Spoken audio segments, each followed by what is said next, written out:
जय श्री कृष्ण। राधे राधे। भक्त प्रहलाद की मान मर्यादा की रक्षा हेतु वैशाख शुक्ल चतुर्दशी के दिन भगवान नरसिंह के रूप में प्रकट हुए थे। इसलिए ये तिथि एक पर्व के रूप में मनाई जाती है।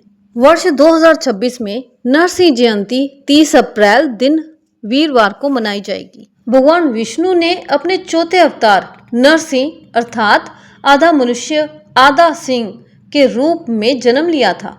इसका मेन उद्देश्य था अपने परम भक्त प्रहलाद की रक्षा करना और असुर राजा हिरण्यकश्यप का वध करना। ये दिन अधर्म पर धर्म और बुराई पर अच्छाई की जीत का प्रतीक है। व्रत विधान के लिए इस व्रत को प्रत्येक नर नारी कर सकते हैं। व्रती को दोपहरी में वैदिक मंत्रों का उच्चारण करते हुए स्नान करना चाहिए। नरसिंह भगवान की मूर्ति को गंगा जल से स्नान करा मंडप में स्थापित करके विधि पूर्वक पूजन करने का विधान है। ब्राह्मणों को यथाशक्ति दान दक्षिणा वस्त्र आदि देना अभीष्ट है। सूर्यास्त के समय मंदिर में जाकर आरती करके ब्राह्मणों को भोजन कराना चाहिए। इस विधि से व्रत करके उसका पारण करने वाला व्यक्ति लौकिक दुखों से मुक्त हो जाता है। तो चलिए इसकी कथा का श्रवण करते हैं। राजा कश्यप के हिरण्याक्ष और हिरण्यकश्यप नाम के दो पुत्र थे। राजा के मरने के बाद बड़ा पुत्र हिरण्याक्ष राजा बना, परंतु हिरण्याक्ष बड़ा क्रूर राजा निकला। वाराह भगवान ने उसे मौत के घाट उतार दिया।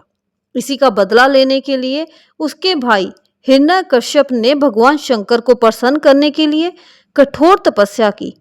तप सिद्धि होने पर उसने भगवान शिव से वर मांगा, मैं ना अंदर मरूं न बाहर, न दिन में मरूं न रात में, न भूमि पर मरूं न आकाश में, न जल में मरूं न अस्त्र शस्त्र से मरूं, न मनुष्य के हाथों मरूं न पशु द्वारा मरूं।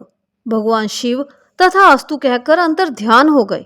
ये वरदान पाकर वे अपने को अजर अमर समझने लगा। उसने खुद को ही भगवान घोषित कर दिया।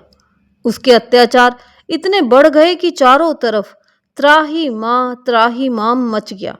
इसी समय उसके यहाँ एक बालक का जन्म हुआ जिसका नाम प्रहलाद रखा गया। प्रहलाद के बड़ा होने पर एक ऐसी घटना घटी कि प्रहलाद ने अपने पिता को भगवान मानने से इनकार कर दिया। घटना ये थी कि कुम्हार के आवे में एक बिल्ली ने बच्चे दिए थे। आवे में आग लगाने पर भी बिल्ली के बच्चे जीवित निकल आए। प्रहलाद के मन में भगवान के प्रति आस्था बढ़ गई। हिरण्यकश्यप ने अपने बेटे को बहुत समझाया कि मैं ही भगवान हूँ, परंतु वह इस बात को मानने को तैयार नहीं हुआ। हिरण्यकश्यप ने उसे मारने के लिए एक खंभे से बांध दिया और तलवार से वार किया। खंभा फाड़कर भयंकर नाद करते हुए भगवान नरसिंह प्रकट हुए। भगवान का आधा शरीर पुरुष का और आधा शरीर सिंह का था।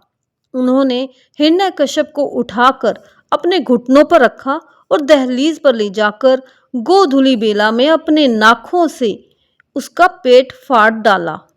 ऐसे विचित्र भगवान का लोग मंगल के लिए स्मरण करके ही इस दिन व्रत करने का महात्म्य है। इसके बाद प्रहलाद के कहने पर ही नरसिंह भगवान ने उसे मोक्ष प्रदान किया तथा प्रहलाद की सेवा भक्ति से प्रसन्न होकर भगवान ने ये वरदान दिया कि जो भी भक्त इस दिन नरसिंह जयंती का व्रत करेंगे वह पाप से मुक्त होकर मेरे परम धाम को प्राप्त होंगे। जय श्री हरि, जय श्री नरसिंह।